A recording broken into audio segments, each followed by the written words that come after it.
और जैसे कि आप जानते हैं कि हम लोग क्रिसमस सीजन में हैं, है ना, और क्रिसमस आने वाला है और क्रिसमस के विषय में ही हम पिछले संडे भी हमने सुना और इस संडे भी मैं आपको कुछ बातें बताना चाहूंगा। मेरे साथ में एक वचन आप लोग निकाल लेंगे, एक बार फिर से कहेंगे मैं जीवित हूं जी, और जोर से यस। आपको यकीन होना चाहिए कि मैं जीवित हूं, मैं मरा हुआ नहीं हूं। मैं कौन हूं?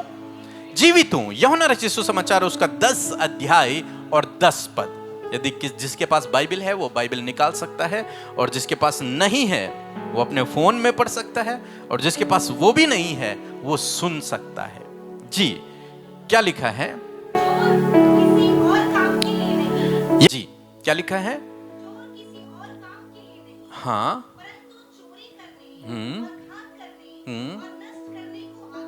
हाँ, मैं इसलिए आया हूं।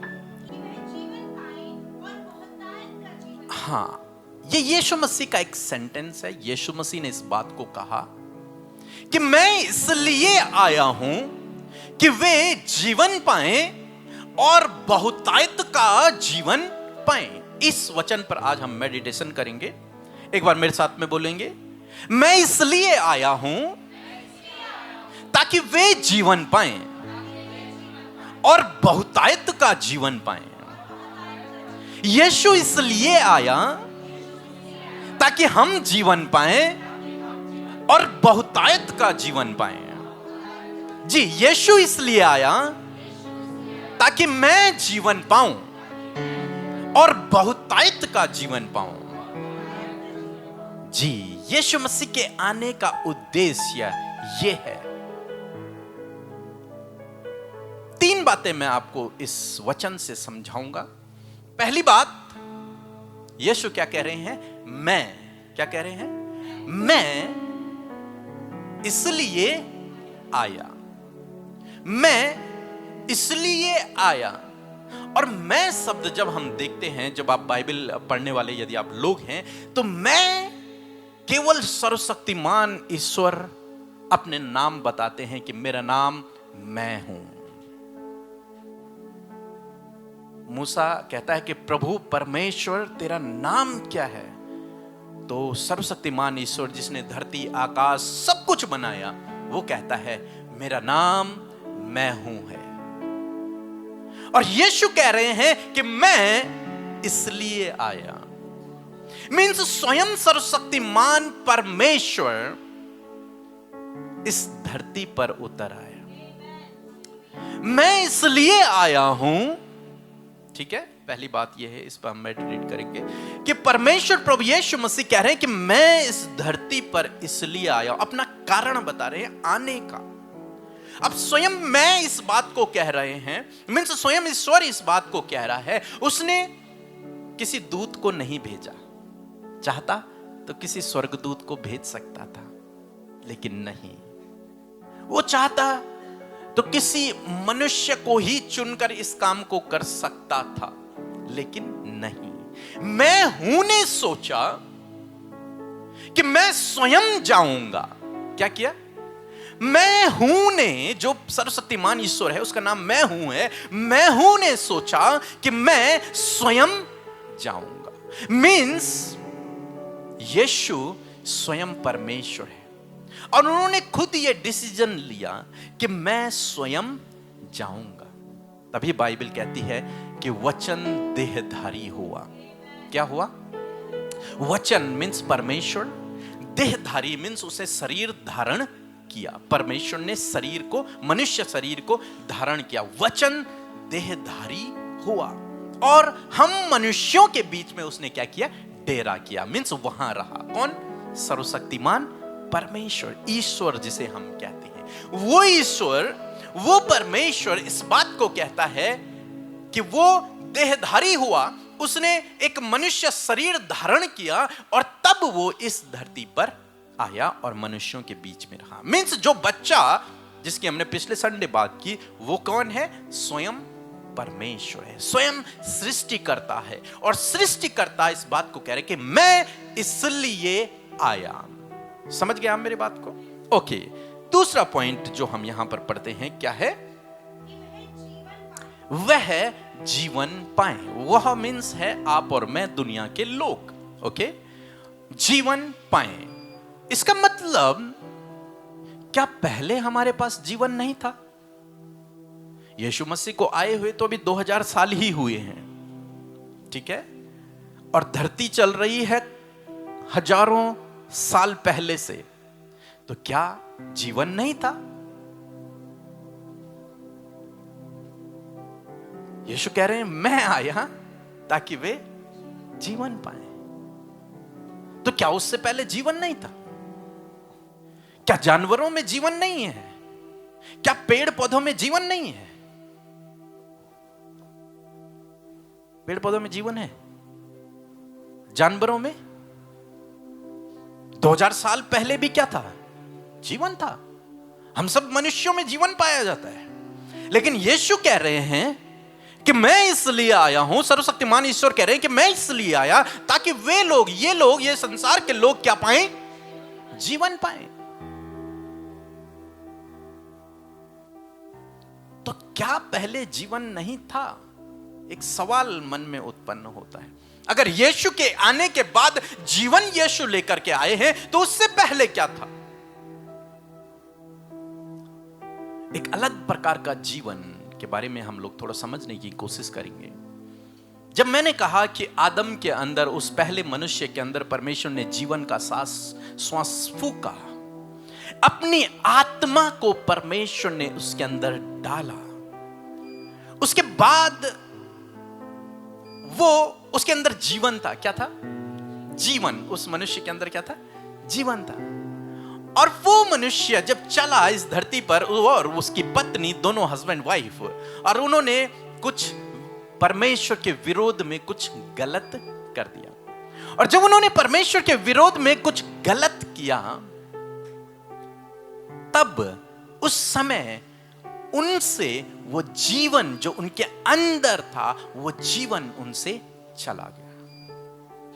वो आत्मिक जीवन, वो परमेश्वर से जो कनेक्शन था उनका, बेटा और बेटी का, पिता और पुत्र का, वो चला गया।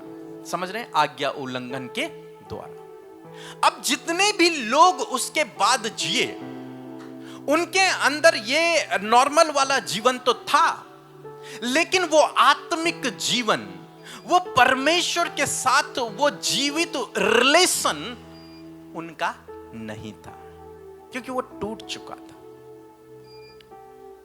अब यीशु मसीह आए, वो कहते हैं कि मैं फिर से वही जीवन तुम्हें देने के लिए आया हूं। फिर से तुम्हारा रिश्ता उस सर्वशक्तिमान ईश्वर से रिस्टोर करने के लिए मैं आया हूं, जोड़ने के लिए। मैं फिर से तुम्हें एक आत्मिक जीवन देने के लिए आया हूं। आप जानते हैं, उससे पहले का जीवन ऐसा था कि उसमें मौत नहीं थी, उसमें मृत्यु नहीं थी। वो जीवन ऐसा था जो परमेश्वर ने आदम को दिया था। वो जीवन ऐसा था जिसमें मौत नहीं थी, मृत्यु नहीं थी। लेकिन उनके आज्ञा उल्लंघन के बाद, उनके पाप करने के बाद, वो जीवन जो अनंत था, कैसा था? अनंत था, जिसमें मौत नहीं थी। वो बहुत लंबा जीवन था, जब तक सृष्टि रहेगी तब तक का जीवन था। वो उसमें कोई फुल स्टॉप था ही नहीं, मौत नहीं थी। लेकिन जब उन्होंने आज्ञा उल्लंघन किया तो वो जीवन कट हो गया। क्या हो गया? मीन्स चला गया उनसे। वो जीवन उनका कम हो गया, उनकी लाइफ कम हो गई। उनको मीन्स सब उनके जीवन में मौत आनी क्या हो गई? निश्चय मौत आएगी, अब उनको मर जाएंगे। वो जीवन उनसे छीन लिया गया एक तरीके से।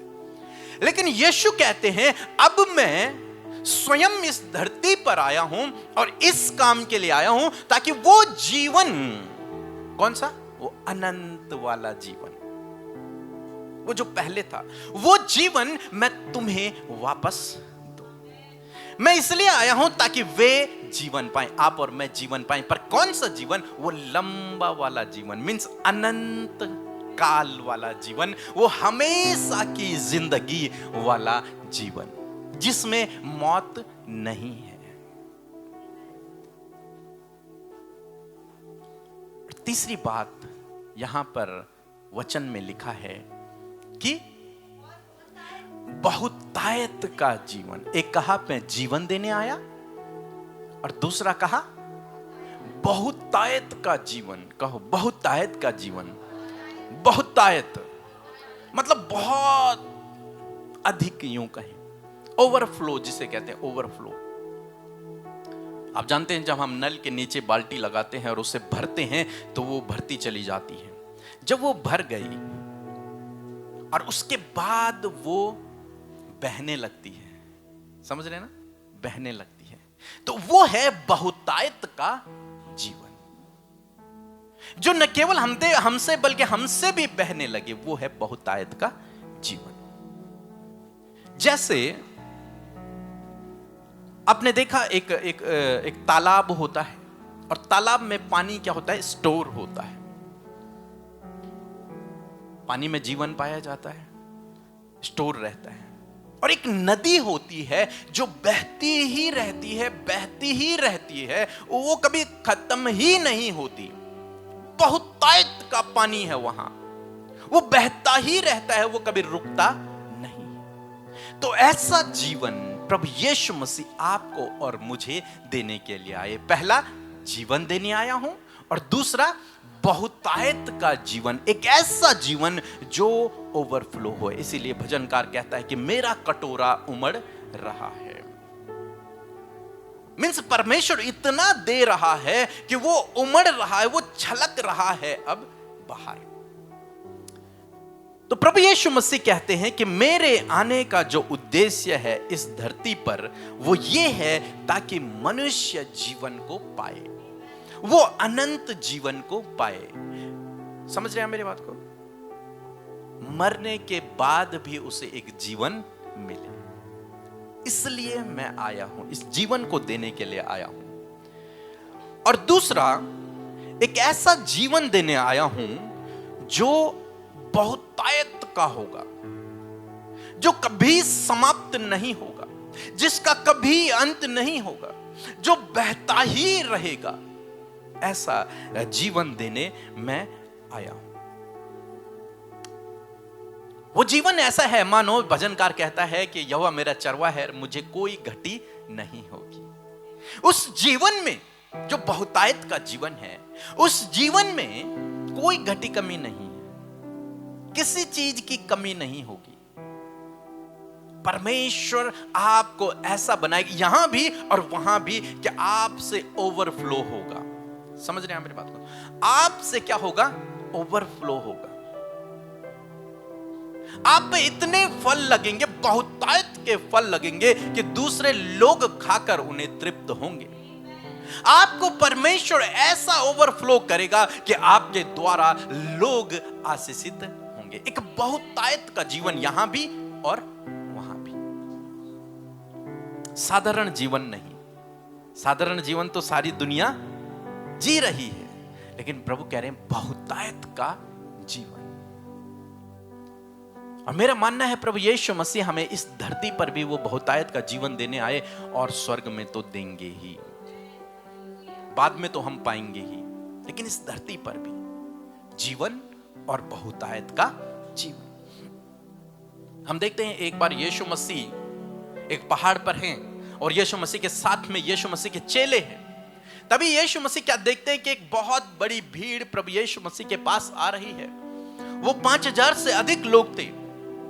तो यीशु मसीह ने कहा फिलिप्पुस से कि फिलिप्पुस, हम इनके लिए रोटियां कहां से मोल लेकर आए? तो फिलिप्पुस ने कहा, प्रभु यदि 200 दिनार की भी रोटियां इनके लिए लाई जाए तो भी वो कम पड़ेंगी, इनके लिए नहीं होंगी पूरी।